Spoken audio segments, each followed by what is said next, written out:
Our focus today is some of the sort of psychology related to refactoring. But ladies and gentlemen, the tiny DevOps guy.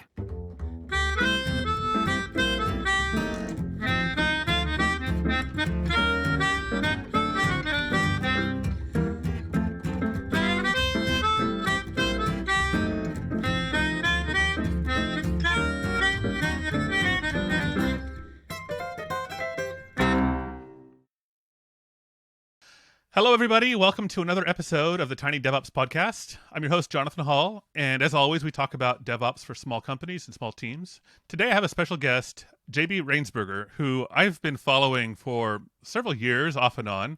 Welcome, JB. Thanks for coming on. Why don't you give us just a brief introduction to what you do and why you might know something about the topic we're discussing today?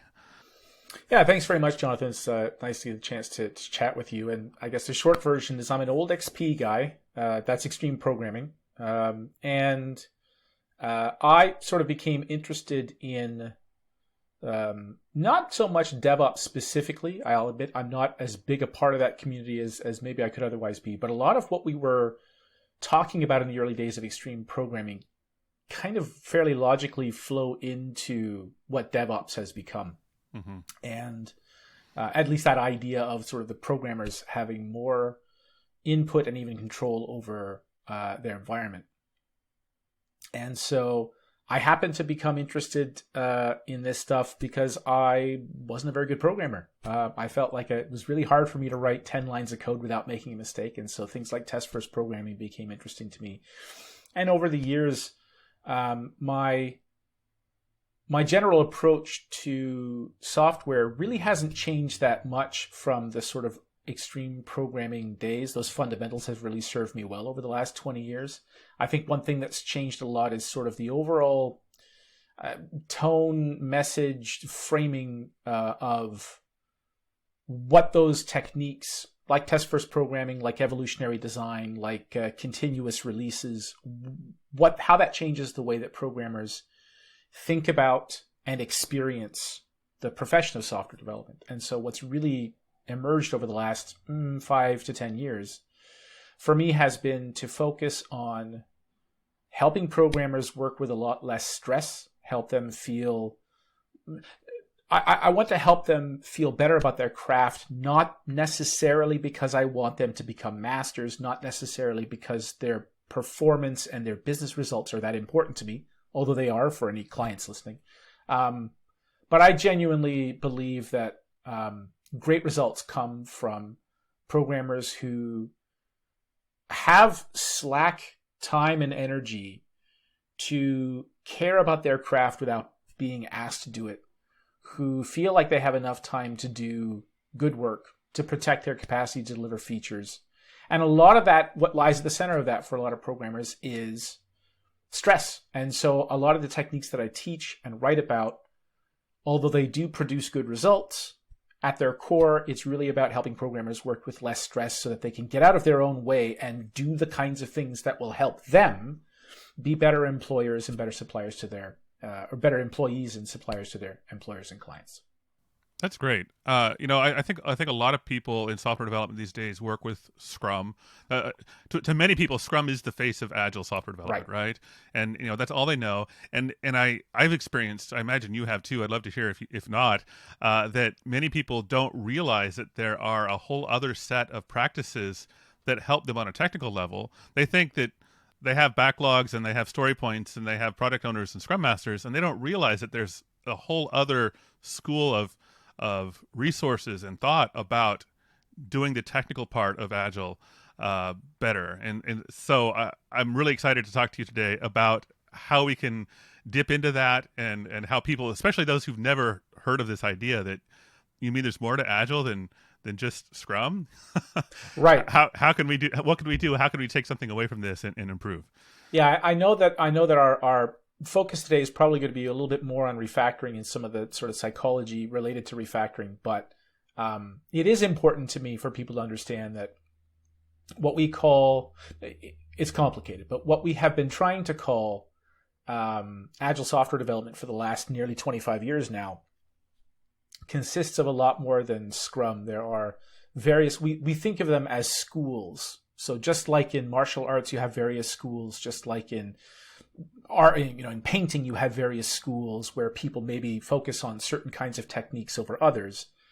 I mean, what we all have in common is this lightweightness. What really, Agile meant to be from the beginning was exemplified by what's the least we can do and still deliver great results. I mean, ultimately, that's where it kind of came from. It was an attempt to revolt against the heavyweight ceremonial trends of the 80s and 90s, and to sort of get back to a little bit more of what it must have been like for people who built software professionally in the early days of the profession, when maybe the one programmer had to know how to do everything, and therefore they had to kind of be good at everything, and they had to care about everything, and they were involved in every aspect. When we sort of stratified, you testers do this, you coders do this, you designers do this, you architects do this, you business analysts do that.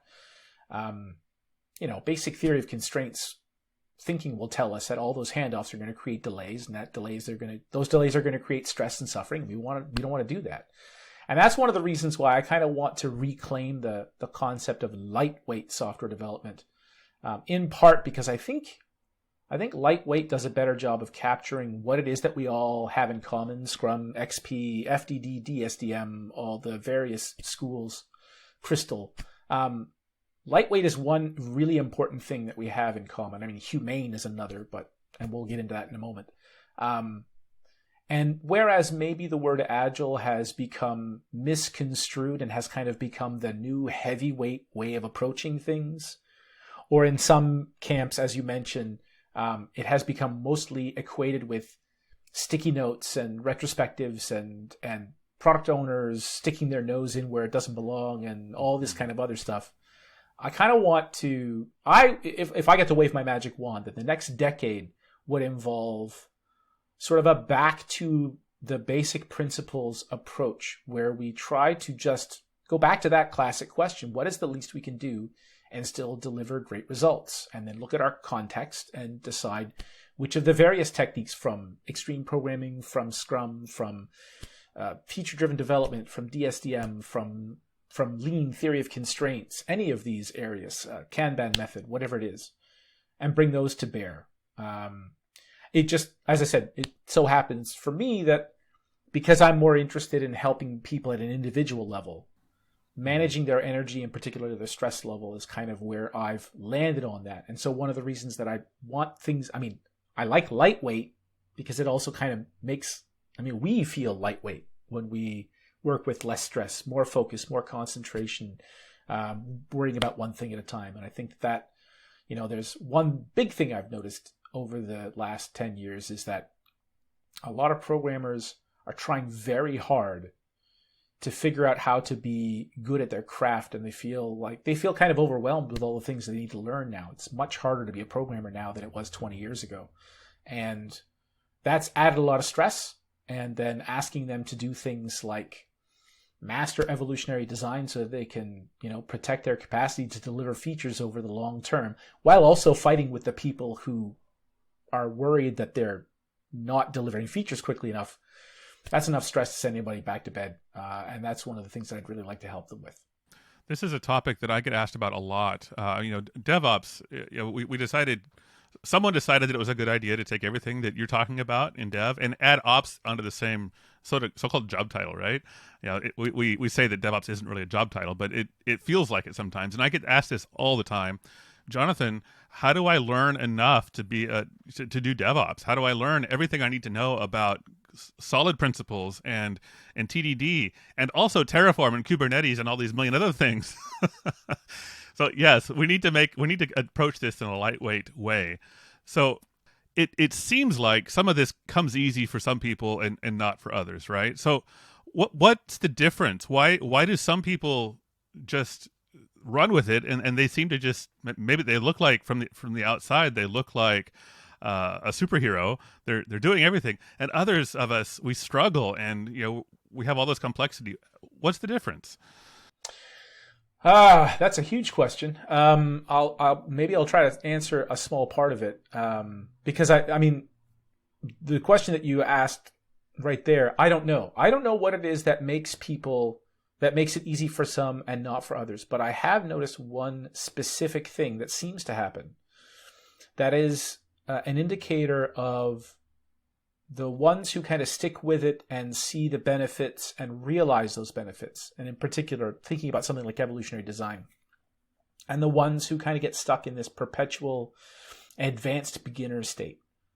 So I'm using Dreyfus's model of skills acquisition. So when I say advanced beginner, that's actually stage 2. I'm not making judgments about people. I know nobody likes to be called a beginner, but an advanced beginner is somebody who has left the stage, mostly has left the stage of being, of needing to be directed on every aspect of what they're doing. That they're starting to figure out how to put some of the pieces they've learned together in ways which are novel for them, where nobody taught them. You have to do this, followed by this, followed by this. They're sort of, if you think of someone who's interested in cooking or baking, this is the person who's starting to make substitutions in the recipes that they've been following. Mm-hmm. And they don't always get it right, and they don't necessarily know the theory behind how to balance flavors, but they at least understand that if I don't have honey, I can probably use maple syrup and get away with it. Or if different hot peppers will probably be okay, and I'm going to have to play around a little bit to figure out which hot peppers are too hot for this kind of dish. And then I can learn little things like, well, if I use peppers that are too hot, then a little bit of cinnamon or sweetness can help balance it. Starting to learn a little bit of the theory, but still mostly when things get tough, when you're not sure what to do, you still need to look outside for help. You're past the stage of having to follow the recipe exactly, but you're not yet at the stage where you can answer a lot of your own questions. And that's kind of what I mean by the advanced beginner stage. And what I've noticed is that a lot of programmers get stuck in the advanced beginner stage when it comes to evolutionary design, and specifically when it comes to refactoring. Mm-hmm. And a person knows that they're stuck in the advanced beginner stage when a couple of things are going on for them. One of them is that they have this vague idea that they should be able to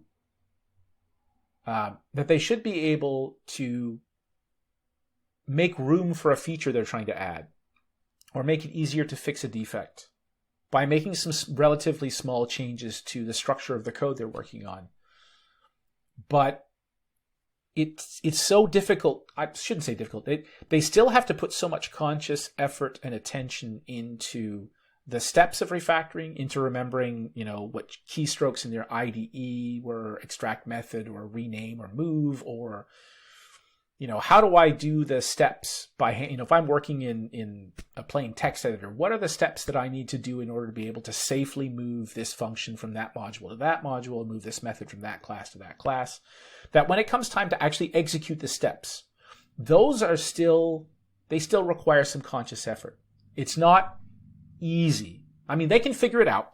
Mm-hmm. They might need to remind themselves how to do it, but they haven't yet attained that point where the fingers seem to do it even before the brain entirely engages. So that's one thing. And another thing is that as a result of that, they have this feeling that, now I know how I should have designed this part of the system. Let me think about how to refactor to get from here to there. And then they sit and think about it for a while.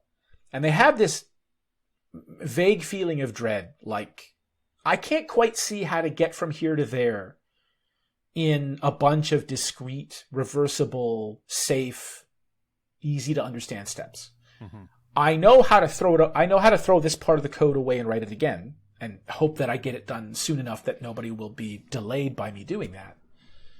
But then that's not really refactoring. That's not really the benefit of evolutionary design. Part of the benefit of evolutionary design isn't just that we can refactor the code, but is this sort of confident feeling that I can keep the design simple for today's problems.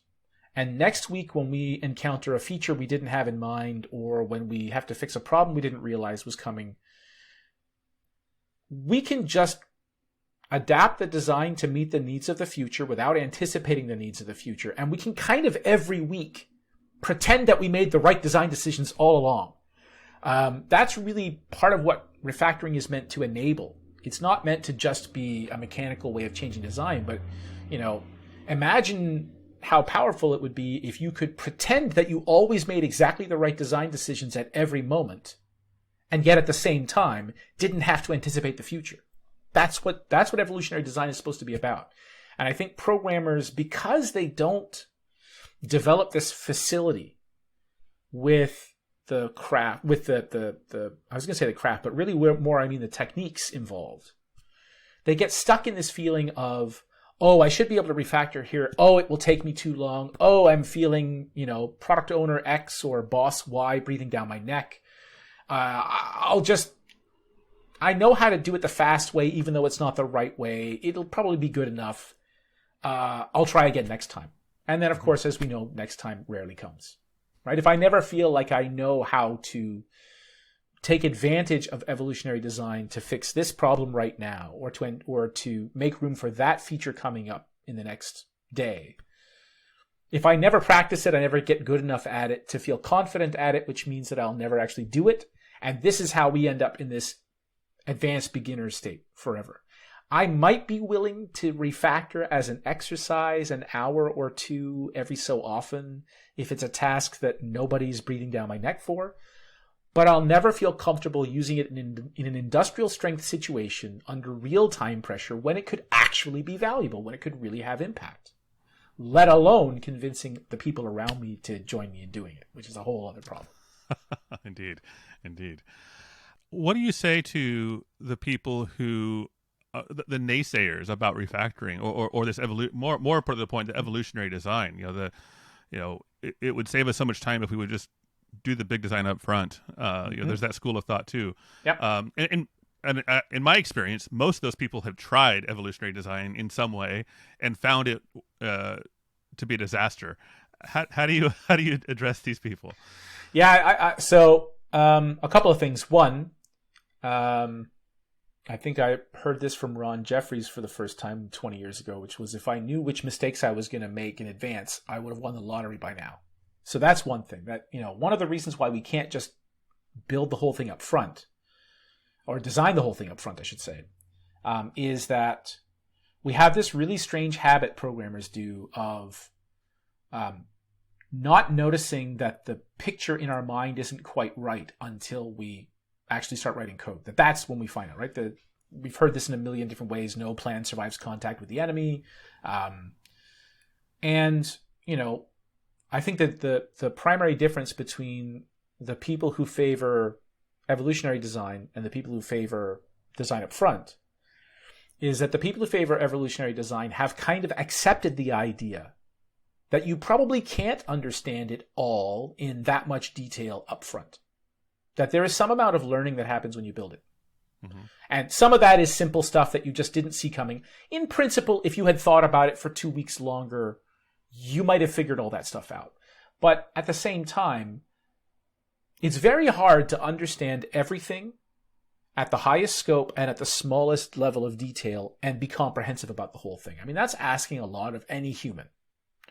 And do we really want the only people in the world, the only competent software designers in the world, to be the people who have this rare cognitive capacity to hold all of those details in their head at once? Like I don't think we need to put that limitation on us. So the people who insist on, designing more upfront are really betting the whole enterprise on some key people's ability to have that, or some key people's cognitive capacity.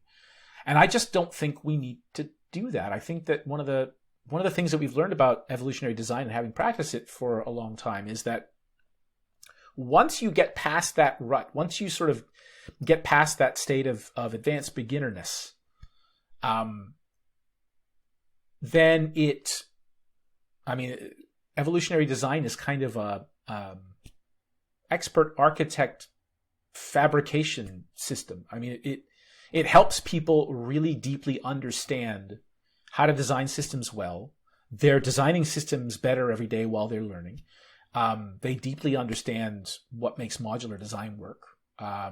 They build tremendous judgment, which allows them to make, difficult trade-off decisions in key moments. And more important than anything else, everyone in the project community can learn how to do it. I genuinely believe that everybody can learn to be competent at evolutionary design, and that it's actually not that hard to become really quite good at it. Here's where I could insert the "I did it, so can you" joke. I'm not. I'm going to say the opposite. I was one of those people who was in the right place at the right time, and I do have that cognitive capacity. I'm a pretty smart guy. I have a lot of raw genetic talent, if you want, when it comes to just being a pattern recognition machine and being able to hold a bunch of things in my head. And I can't do design up front very well. Mm-hmm. So I'm going to say the opposite. Not that because I can do it, other people can do it, but more like I'm really bad at design up front. I'm pretty laughably bad at it. So, and I'm, if I can't do it, then I'm not so sure that other people should try that hard. And I certainly don't want them to feel like failures if they can't. Mm-hmm. And so that's really, for the naysayers, I would say, I understand your pain. I know why it happens. The thing that I want to talk about today, the thing that we're here to discuss, this sort of how do you get past that advanced beginner stage of evolutionary design, is exactly the reason why you shouldn't trust it. Because if you don't know how to help people get over that hump, if they're going to be stuck as advanced beginners, like a whole bunch of advanced beginners doing refactoring on a project is a disaster. We need some people who get past that advanced beginner stage. And that's really one of the key messages that I've been trying to deliver over the past couple of years is what's going on? How do we get past it? And so that I can say to the naysayers, once one person gets over that hump and then a second person gets over that hump, it's profit after that. Mm-hmm. That's what makes this really so critical. And so, unfortunately, we have this habit in software development of throwing a bunch of beginners at things and saying, they'll figure it out. And I think evolutionary design is one of those things for which that simply doesn't work. This isn't the same as learning about how some technology works. This isn't the same as learning how some framework or some library works, where you just learn it, document it, and hope that other people understand the words you wrote. There's a real craft to this. It's the difference between learning chess and playing it at a high level. I don't want to overstate how hard it is, but I do want to be clear that if we just let people stay advanced beginners and expect good results, we're going to have a bad time. So let's, the good news is I have some ideas about how we can help people get past that advanced beginner stage. And in that case, I am going to say, if I can do it, so can you. Okay. Before we go into those tips, could you recap, how do you identify, if you're a listener, how does a listener identify that they are an advanced beginner with evolutionary design and refactoring? I think the short version is that you, if you feel like you don't need to follow step-by-step guides for every refactoring, if you feel like there are some refactorings that you kind of understand how to do, but occasionally need to be reminded, need to remember exactly which keystrokes they are, need to remember exactly which sequence the steps are. If you try a refactoring that's of, say, not one that's routine, but if you try a refactoring that's not routine for you yet, and you make mistakes, and you have to undo and try again, and if it seems like you never progress farther than that you're focusing so much on how to refactor safely that you never feel like you can think clearly about, am I going in a good direction? Is this really going to improve the design? That's a signal of being stuck in that advanced beginner stage where you're still so worried about the mechanics that it feels like you're just moving code around and nothing's actually getting better. So we've identified that we're now an advanced beginner. What can we do? How do we start to advance to the next stage? So I'll start a little bit with a little bit more about why it's important to be aware of this and what bad things can happen. And that's sort of the idea that when you're stuck in this advanced beginner stage, what tends to happen is you sit down to maybe add a feature or fix a defect, or you see some problem in the design that you want to improve. You have some spare time. You want to try to be a good product community citizen. And you look at what it is that you would need to do You don't have a clear plan of exactly how it's going to work. You have some basic idea of I want to remove duplication. I want to improve names. I feel comfortable that I know how to maybe move code from one place to another. But, I don't know what the key abstraction that's missing is, or I don't have a really big idea about where I want the design to go. I just know that this design makes that change difficult and I want to move in that direction. And then you sit down to do it. And you think about, okay, roll up your sleeves, start doing a couple of small refactorings, extract a method, move a method from this class to that class, maybe rename something. And you start to feel like, I'm not really sure that this is actually getting any better, but now I have a clearer picture in my mind of what I wish it looked like. So then maybe you take some paper, an index card or something, you draw a diagram of what it is that you actually think the design should look like. You look at the code, you look at the diagram of sort of where you want to go, and it feels like I don't know how I'm going to get from here to there. And I can throw away, I can pick some decent sized part of the code, throw it away and try again. Or I can try building this new thing and hoping that I can figure out how to make the wires fit into the existing system later. But then that starts to feel like, that's going to take me a long time. I wasn't really planning on spending 3 days doing this. I wanted to make some improvements in a couple of hours. And when this happens, one of the thoughts that comes to your mind is, I can't afford to refactor this code right now. And if you keep saying that to yourself often enough, then eventually that becomes something more like, I'm never going to be able to refactor this code. And if you say that to yourself often enough, that starts to become something like, every time we make a design decision in this code base, we have to be really careful because we are going to be trapped by those decisions for the rest of our lives. Or at least for as long as I'm on this project. We're never going to get out from under the design choices that somebody made in the past or that we made today. We become terrified that we're going to essentially create constraints for ourselves that we're never going to get away from. And if you say that often enough, then it starts to become something more like, I just don't think I'm ever going to be able to do good work around here. Every time we make a design decision where it becomes a prison, I don't think this is the right place for me.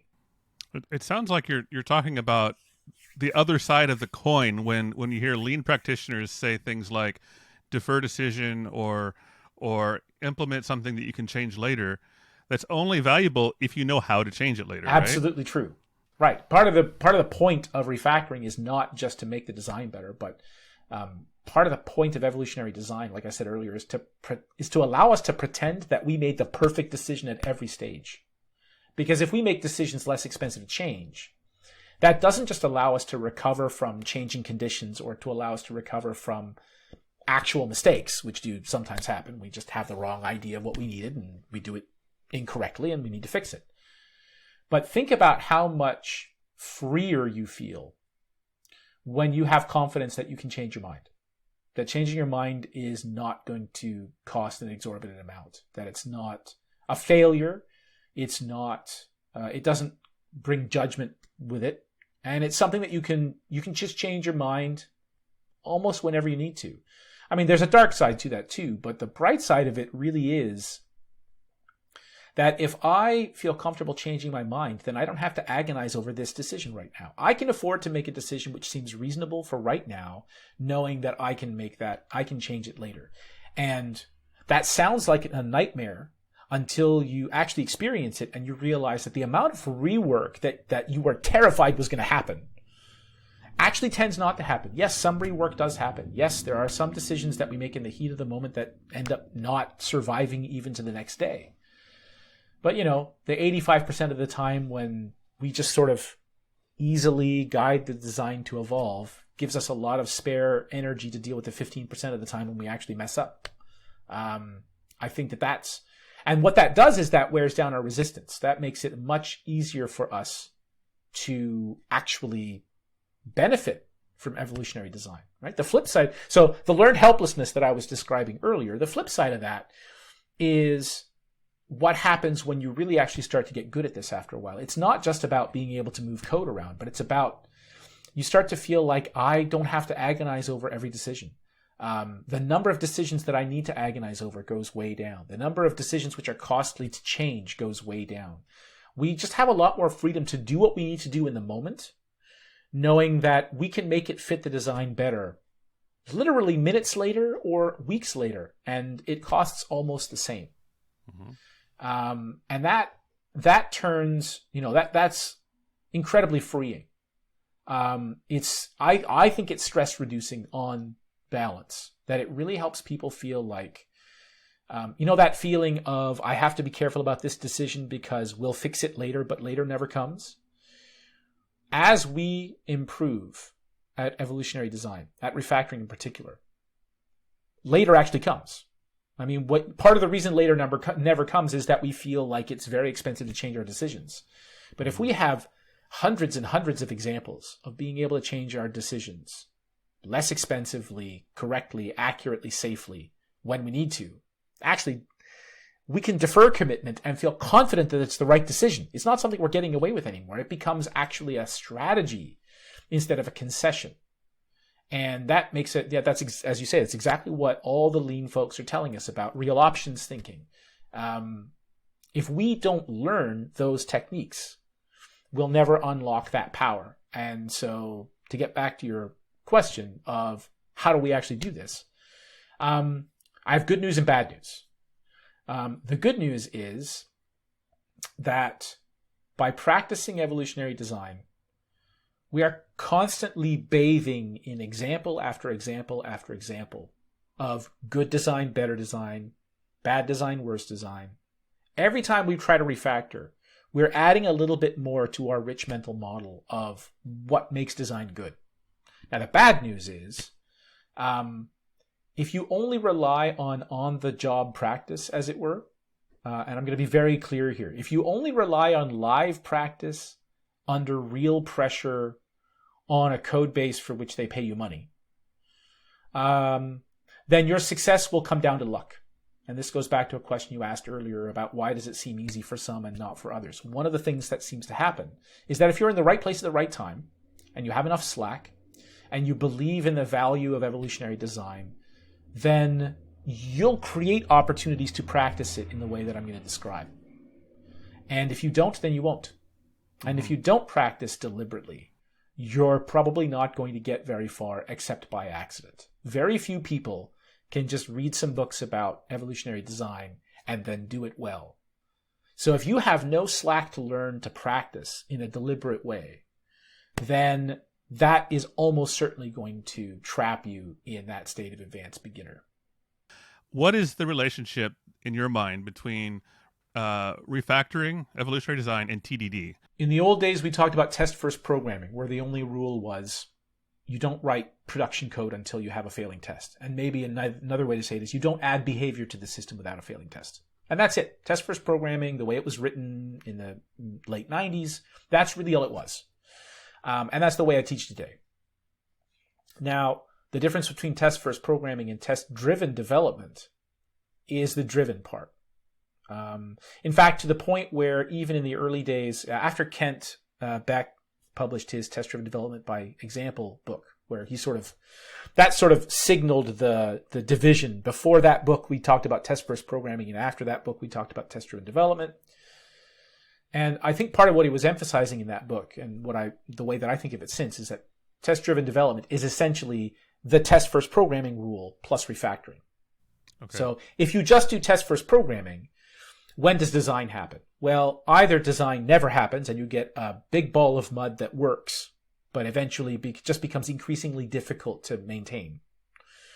Or you do all that design up front, and then you use tests to help you type the code into the computer correctly, and that allows you to have a well-designed system which is less expensive to maintain and has the confidence or we have the confidence that the code does what we thought we asked it to do. And so, as a rough guide, you can think of test-driven development as test-first programming plus refactoring.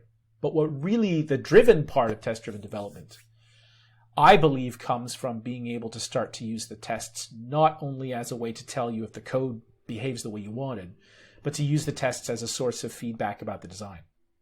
So when I teach this, what I ask people to do after they get used to test-first programming is to think about this extra, I don't want to call it a rule, but a guideline. Like the no code without a failing test, that's a rule. If you're not doing that, you're not doing test first programming, that's fine. We can still, we can still be friends and we can still go out on Friday, but don't call it test first programming if you're not going to write a test before you write production code. But for test-driven development, for me, what I ask people to do is to think about this. If you notice that a test is annoying in some way, slow, painful to understand, painful to write, requires a lot of copy and paste, has a bunch of excessive tests set up, whatever it is. When you look at a test and kind of go, bleh, like you don't like it for some reason, then I want you to suspect the production code design. I want you to say, there's something about the production code design. I almost made the mistake of saying wrong. There's something about the production code design, which might or might not be okay, that is causing that test to exhibit this thing that makes you go bleh. And instead of saying that it's the test's fault, that there's something wrong with the test, let's look at the production code design and ask the question, if we change the production code design in a way that made that test smaller, more concise, easier to understand, whatever it is, would that actually improve the design of the overall system? Would that also reduce our cost to maintain the system over time? And the test-driven development practitioner will assume the answer is yes. I will suspect that the production code is the problem until proven otherwise.